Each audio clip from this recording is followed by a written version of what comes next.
Today we have Kayne McGladrey continuing in our sort of conversations about the role of cybersecurity in this hyper-connected world we live in. And I want to thank you very much for joining us, just Kayne. You are a IEEE member and you are Director of Information Security Services at Integral Partners. Is that correct? That's right, yes. Great. It's so awesome. Nice that you can have me on today, Stephen. Thank you so much. So we are living in this hyper-connected world, where every device seems to want to talk to every other device. We're constantly finding out new ways to connect devices. We have a lot of activity now about 5G, but there's still, existing, more traditional internet technologies that are still expanding and growing around the world.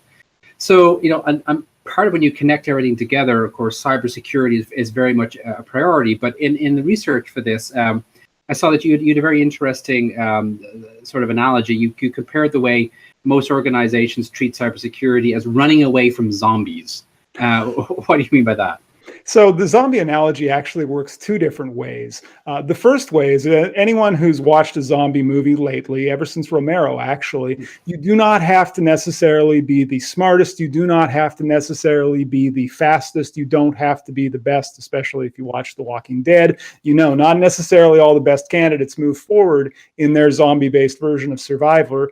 Rather, it's the person who's a little bit quicker to adapt. It's the person who's a little more agile and able to move and adapt new techniques in their environment. And that's appropriate for modern cybersecurity and organizations, because the companies and organizations that we work with that are still doing cybersecurity like it was 5 years ago are far more likely to be victims of just mass cyber crime campaigns rather than specific targeted attacks. The reason I say, though, the zombie analogy works two ways. Those organizations that are breached by third-party attackers, much like the zombies, they become part of the attack infrastructure. Your third-party attackers today are not spending money on Amazon and on Azure and on buying infrastructure for themselves. They'd rather cannibalize other people's infrastructure, run their campaigns from that infrastructure, which of course complicates the whole situation of attribution of threats, right? It's very hard when the company down the street is attacking you. Clearly, it's not them. It's that threat actor using that breached infrastructure to perform that attack. So I want to get into some of the specific details about how we can use maybe some of these evolved responses to them. But before we can start talking about evolved technologies, we have to talk about the people who are deploying them. So how do you see the role of cybersecurity experts changing in the next year, and what are their sort of three top challenges? I think one of the biggest challenge we have right now in cybersecurity is the hiring skills gap that we have, in that we have the smartest schools right now, or the best schools, I should say, are bringing in the smartest graduates right now from selected zip codes across the United States and in other countries too, right? They're bringing in people with very similar life experiences and very similar degrees. They're getting bought up by very smart, very talented companies, and they're being compensated well, and yet the number of breaches, I did a back trace trend over 10 years, the number of breaches has only gone up. It's not falling, it's not going to a plateau. So the number of people that we think as being a candidate for a cybersecurity role, we really need to pivot that conversation. The media is doing us a large disservice, and I don't mean to pillory the media, but I'm about to, insofar as the image of a cybersecurity professional or a hacker as being somebody who wears a hoodie and sits in a dark room. You're not wearing a hoodie. I'm not wearing a hoodie either. We need to move past that imagery, because when I talk to cybersecurity professionals about how do we approach these threats moving forward, the best individuals we're seeing coming into cybersecurity today are not from a traditional computer science degree. They are not from a traditional, they took a cybersecurity master's degree, for example. Rather, they're people who have lateral skills. We have a lot of people with good hands-on keyboard skills. We don't have a lot of people that can take those data and evaluate them in a context. And, there's a lot of talk right now about threat intelligence, and a lot of organizations they're not doing threat intelligence. Indicators of compromise are not threat intelligence. That's just data. We need smart people to come into our field who can make sense of that onslaught of data. The second challenge that we have in cybersecurity is really talking to people about cybersecurity. There's a great campaign that I like to refer to, which was Loose Lips Sink Ships. This is not a new campaign. This is a World War II campaign for security. It was not cybersecurity. The Navy was using it to great effect. And the point was they wanted individuals to be emotionally connected to the larger war effort. So they saw that their individual activity could affect this, the safety of the nation. Today, cybersecurity is no longer some dudes in a dark hoodies, right, stealing a couple bucks. It is a public safety issue. This is no longer something that's small crime. If an individual who works at an organization or who has access to an organization's data, whatever that data may be, is breached on either their personal device or on their professional device, they can become part of that threat infrastructure.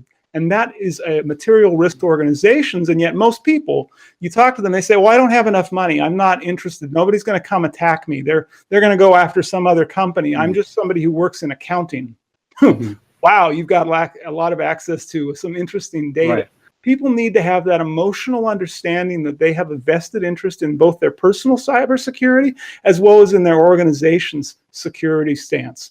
The final challenge that we really have, because you asked me for three, our final challenge that we have is in realizing that the culture of building moats and castles and walls and firewalls and antivirus and endpoint protection, it's not really relevant anymore. I myself manage a nationally deployed team. We don't have a headquarters. We don't go to some office. This is the way of the future. A lot of the organizations that I work with allow for remote employee engagement. Not everyone goes to the office every day to do work. And so we are in an environment of a perimeterless network where there is no necessary boundary beyond the individual user identity of the user who has access to whatever data is important. I think that organizations really, to be successful, and this is part of that larger conversation, they need to do a risk assessment of what is their important data, what are their crown jewels, what are the gold coins that if somebody were to steal that would be a problem. And that's going to vary from healthcare to manufacturing to retail, whatever. And then who actually has access to that data? That's a really interesting thing that we saw happen from a regulatory compliance perspective over the past 15 years, where we've had a number of regulations trying to find common sense.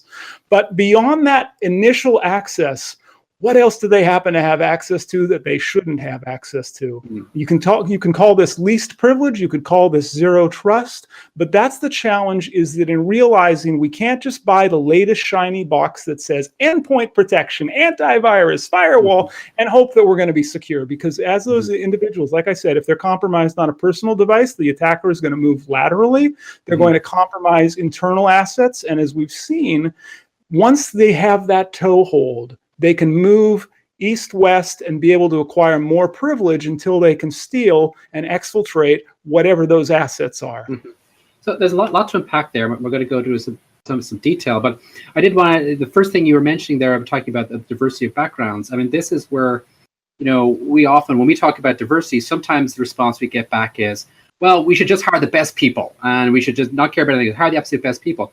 But I think this is a great illustration of why hiring the best people, if they all come from a very narrow set, leads to weak teams.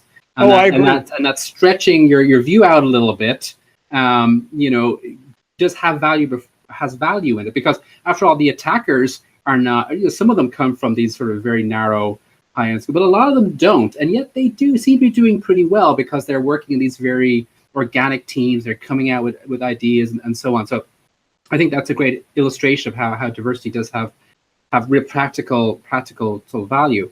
Absolutely. And just to carry on with that remark, one of the challenges we have is in just how we present cybersecurity. A lot of the imagery, like I said, it's hands-on keyboard.